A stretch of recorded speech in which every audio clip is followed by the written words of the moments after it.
श्रीमद् भगवत गीता के पास आपके हर सवाल का जवाब है। चाहे आपकी कोई भी परेशानी हो, कोई भी ख्वाहिश हो, श्रीमद् भगवत गीता आपके हर सवाल का जवाब देती है, आपकी हर समस्या का हल देती है। चाहे वो परेशानी आपके मन की हो या आपके धन की हो या आपके रिश्ते की हो या आपके शरीर की हो, आपको अपनी हर समस्या का जवाब श्रीमद् भगवत गीता में ज़रूर मिलेगा। आज हम वही श्रीमद् भगवत गीता के ऐसे 3 अनमोल उपदेश आपको बताएंगे जो आपकी पूरी ज़िंदगी बदल देंगे। बस आप इन बातों को वीडियो के अंत तक ध्यान से सुनिए। जो भी व्यक्ति इस वीडियो को अंत तक सुनेगा उसे अपनी ज़िंदगी में अपनी हर परेशानी का हल अवश्य मिलेगा। उसे अपनी ज़िंदगी में जो कुछ भी चाहिए वो उसे ज़रूर हासिल होगा। गीता का पहला उपदेश, श्रीमद् भगवत गीता का सबसे पहला उपदेश यही है कि अगर कोई आपका अपना है या कोई आपसे बड़ा है तो उसका अपने प्रति गलत व्यवहार कभी भी सहन नहीं करना चाहिए। ये गीता का उपदेश हमारी ज़िंदगी से भी जुदा है। हम भी अपने मन की अधिकतर तकलीफ़ों को ये सोचकर ज़िंदगी भर सहते रहते हैं कि ये तो मेरा अपना है, ये तो मेरा बड़ा है, इसको हम कैसे कुछ कह सकते हैं। अगर हम नहीं सहेंगे, कुछ कह देंगे तो हमारे रिश्ते ही ख़राब हो जाएंगे, हमारे रिश्ते ही समाप्त हो जाएंगे। पर सोचने की बात तो ये है कि उस व्यक्ति को आप अपना कैसे मान सकते हैं जो आपकी तकलीफ़ों की वजह हो। अपना तो वो होता है जो हमारी तकलीफ़ों को दूर कर दे। ताकि ये उपदेश है कि किसी को भी अपना फ़ायदा मत उठाने दें, किसी को भी खुद पर जुल्म मत करने दें, क्योंकि आप जितना सहेंगे लोग आपको उतना ही सहने के लिए मजबूर करते रहेंगे। गीता का पहला अध्याय जिसका नाम अर्जुन विषाद योग है और दूसरा अध्याय जिसका नाम सांख्य योग है, उसके आरंभ में अर्जुन ने श्री कृष्ण के आगे अपना दुख प्रकट किया है। कहा है, हे केशव, मैं कौरवों से कैसे युद्ध कर सकता हूँ? ये सब तो मेरे अपने हैं। मैं कैसे भीष्म पितामह और द्रोणाचार्य से युद्ध करूँगा, क्योंकि वो दोनों ही मेरे पूजनीय हैं। इसलिए इन गुरुजनों को मारने से तो बेहतर है कि मैं भिक्षा के अन्न को खाकर अपना जीवन गुजार लूँ। और जिन कौरवों से मैं युद्ध करने का सोच रहा हूँ वो सब धृतराष्ट्र के पुत्र मेरे भाई ही हैं, मेरे अपने ही हैं। इन सब को मारने से तो अच्छा है कि मैं खुद सन्यासी बन जाऊँ। तो श्री कृष्ण ने अर्जुन से कहा कि यहाँ कौन अपना है और कौन पराया है। जो अधर्म करता है उसके साथ युद्ध करना तुझे मोक्ष और मुक्ति देगा। तू अपने इस मन के मोह को त्याग दे, नहीं तो सारा जग तेरे निंदा ही करेगा, तुझे डरपोक कहेगा। बात अपने पराये की नहीं है, बात धर्म और अधर्म की है, बात सही और गलत की है। अगर तू गलत को सहेगा, उसका अंत नहीं करेगा, तो गलत करने वाले को और बल मिलेगा और वो और गलत करेगा। इसलिए मन के मोह को त्याग कर तू युद्ध कर। महाभारत की एक और कहानी भी है। जब अर्जुन के पुत्र अभिमन्यु की युद्ध में मृत्यु हो जाती है तब अर्जुन बहुत दुखी होता है। रोते हुए कहने लगता है कि मेरा पुत्र अभिमन्यु मर गया है, मैं ये दुख बिल्कुल भी सहन नहीं कर सकता, मैं भी अपने आप को समाप्त कर लूँगा। फिर भगवान श्री कृष्ण उसे आत्माओं के लोक में ले जाते हैं, जहाँ अभिमन्यु आनंद से बैठा होता है, क्योंकि उसने क्षत्रियोचित व्यवहार किया था, इसलिए उसे उत्तम पद की प्राप्ति हुई। जब अर्जुन अभिमन्यु के पास रोते रोते पहुंचता है, अपने पुत्र को देखकर अर्जुन बहुत प्रसन्न होता है। उसे गले से लगाकर कहने लगता है, हे पुत्र, तेरे बिना तो मैं जी ही नहीं सकता, मैंने तो अपने जीवन की आशा का ही त्याग कर दिया है। तो अभिमन्यु कहने लगता है, आप कौन है? अर्जुन बोला, मैं तुम्हारा पिता हूँ, तू मेरा पुत्र है। अभिमन्यु तो कहने लगा, कौन पिता कौन पुत्र? मेरे हजारों जन्म हुए हैं, किसी जन्म में मैं आपका पिता था और किसी जन्म में आप मेरे पिता थे। आत्मा का ना कोई माता होता है ना कोई पिता होता है।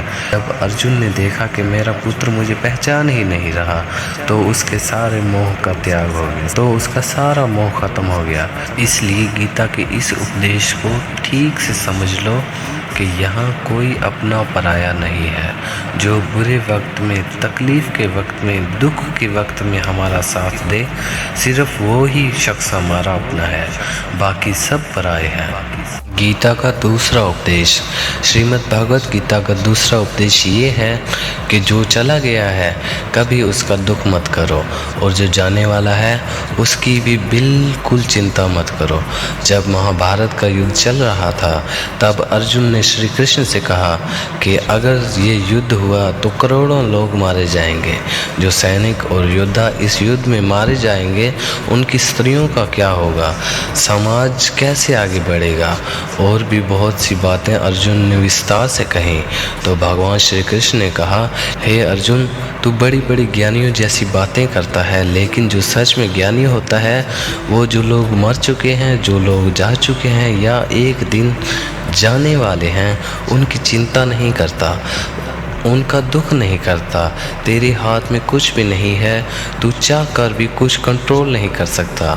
जीवन और मृत्यु तो प्रकृति की नियति है, इसलिए जो ज्ञानी होता है वो किसी के मरने पर रोता नहीं है। ज्ञानी जन ना ही बीते हुए कल का शौक करते हैं और ना ही आने वाले कल की चिंता करते हैं। इसलिए जो होने वाला है वो होके ही रहता है, और जो नहीं होने वाला वो कभी नहीं होगा।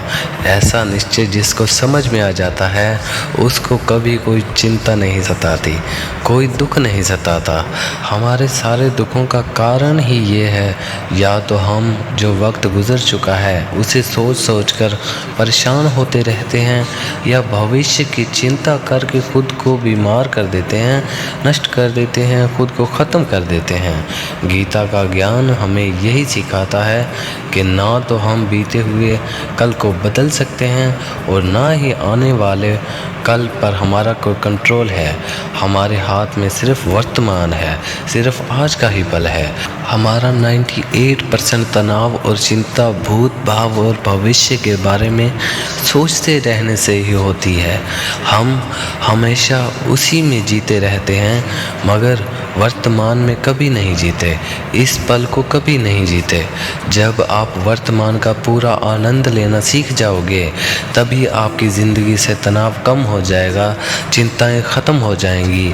वर्तमान में जीना एक बहुत बड़ी उपलब्धि है। हमारे हाथ में भी सिर्फ आज का ही पल है, हमें जो भी करना है आज ही करना है। अभी भी ये सोचकर समय को नष्ट नहीं करना चाहिए कि अभी मेरे पास बहुत समय बचा पड़ा है, मैं कर लूँगा। एक गुरुजी ने अपने एक शिष्य को पारस का पत्थर दिया। उनका वो शिष्य बहुत आलसी था, हर काम को कल पर टाल देता था।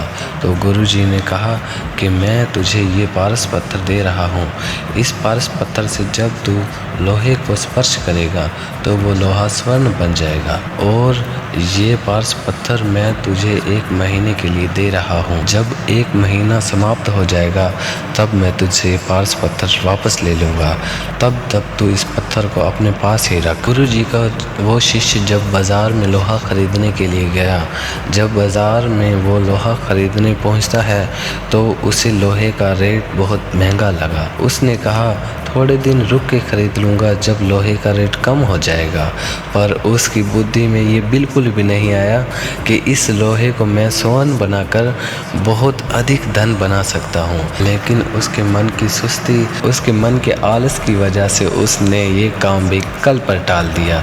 ऐसे ही करते करते पूरा महीना समाप्त हो गया। फिर गुरुजी उस शिष्य के पास आकर पूछते हैं, बताओ तुमने कितना सोना बनाया? शिष्य बोला, मैंने तो अभी सोना बनाना शुरू भी नहीं किया। तो गुरुजी ने कहा, मुझे तो मेरा पारस पत्थर वापस चाहिए।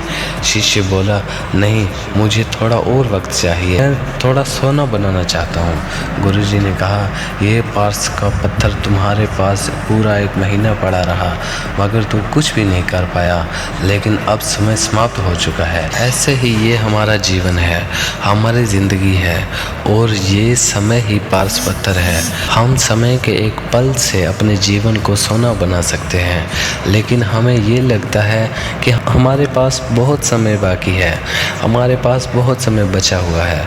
एक दिन ज़िंदगी को जी लेंगे, एक दिन ज़िंदगी में खुश हो जाएंगे, लेकिन वो दिन कभी नहीं आता और हम ज़िंदगी भर भागते रहते हैं, चिंता करते रहते हैं, दुखी होते रहते हैं, लेकिन ज़िंदगी को जीना, खुश रहना हम भूल जाते हैं। इसीलिए तो गीता का ज्ञान हमें ये सिखाता है कि आप आज में जीना सीखो, इस पल में जीना सीखो, अपने वर्तमान में जीना सीखो। श्रीमद् भगवत गीता का तीसरा उपदेश। गीता का तीसरा उपदेश ये है कि हमें मौत से डरना नहीं चाहिए। श्री कृष्ण ने गीता में कहा है कि ये संसार मृत्यु लोक है। जिसका भी जन्म हुआ है वो एक दिन ज़रूर मर जाएगा। जिसका आरंभ हुआ है उसका अंत अवश्य होगा। हम इसे रोक नहीं सकते। जैसे हम रोज़ कपड़े बदलते हैं, वैसे ही हमारी आत्मा नया शरीर धारण करती है। मृत्यु सिर्फ इस जीवन का एक नया आरंभ है, इस जीवन का अंत नहीं है। आत्मा कभी नहीं मर सकती और ना ही कोई इसे मार सकता है, लेकिन मौत का डर मनुष्य को सबसे ज़्यादा लगता है। मौत का दुख भी इंसान को सबसे ज़्यादा होता है। एक पेड़ में पक्षियों का एक जोड़ा रहता था। उन दोनों को एक दूसरे से बहुत प्रेम था। उन्होंने साथ जीने मरने की कस्में खाई हुई थी। एक दिन वहाँ एक शिकारी आया और उसने तीर चलाकर वहाँ पेड़ पर बैठे हुए मादा पक्षी को मार गिराया। तो वो अकेले नर पक्षी रोने लगा और कहने लगा कि मैं तुम्हारे बिना कैसे जी पाऊंगा। तुम्हारी जगह मेरी मृत्यु आ जाती, मेरा जीवन तुम्हें मिल जाता। वो रो रो कर बहुत विलाप करने लगा। इतने में ही शिकारी ने दूसरा तीर चलाकर उस नर पक्षी को भी मार दिया। वास्तविकता में ये कहानी हमारी ही है। हम भी रोते रहते हैं जब कोई मर जाता है, लेकिन हमें ये नहीं पता कि एक दिन हमारा भी जीवन समाप्त हो जाएगा। हम भी उसी मृत्यु के पेड़ पर बैठे हैं, लेकिन शरीर का मिटना हमारा अंत नहीं है।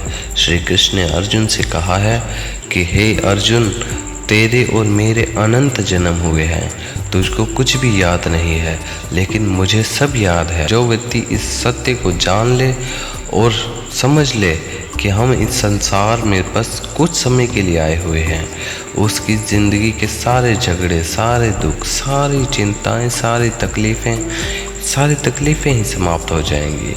जब इस संसार से जाना ही है तो दुख किस बात का कर रहे हैं हम लोग। पहले के ज़माने में साधु और महात्मा लोग पैदल यात्रा करते थे। यात्रा करते करते वो एक नगर में जा पहुँचे। वो महात्मा बहुत थक चुके थे।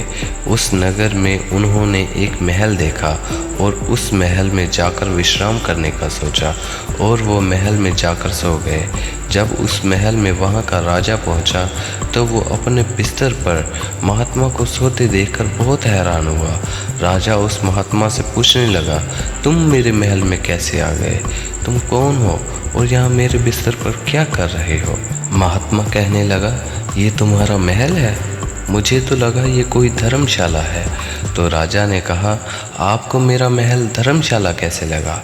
तो महात्मा ने राजा से प्रश्न किया, तुमसे पहले इस महल में कौन रहता था?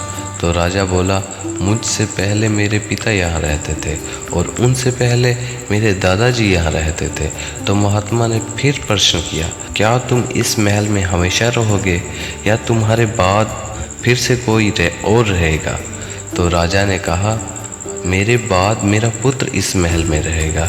तो महात्मा राजा से कहने लगा, जिस जगह पर रहने वाले बार बार बदल जाते हैं उसे घर कैसे कह सकते हो? वो तो धर्मशाला ही हुई। इसलिए तुम्हारे महल को धर्मशाला समझकर मैं इसमें रात बिताने के लिए आ गया।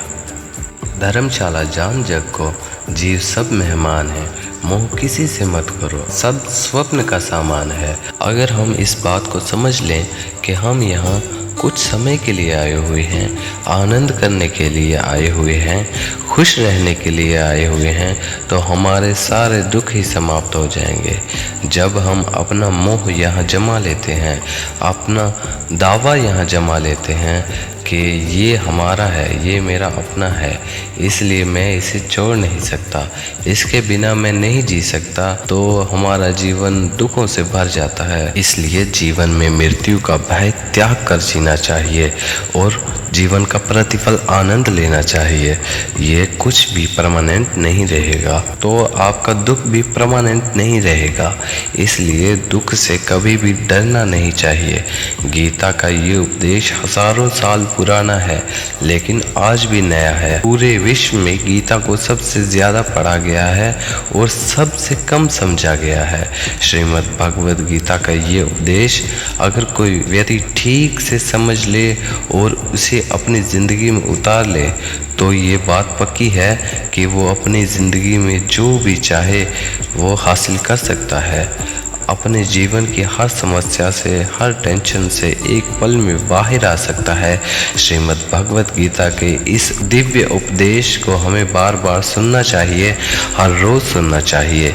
जब भी जीवन में कोई चिंता, कोई परेशानी, कोई टेंशन आए, तो एक बार इस उपदेश को ज़रूर सुन लें और मन में ये विश्वास रखना कि गीता के ये उपदेश आपकी ज़िंदगी की हर परेशानी में आपको राह अवश्य दिखाएंगे। अगर आप चाहते हैं कि आपके दोस्त, रिश्तेदार सभी इस जीवन को आनंद से जीना सीखें, तो प्लीज़ इसे आगे शेयर करें। धन्यवाद।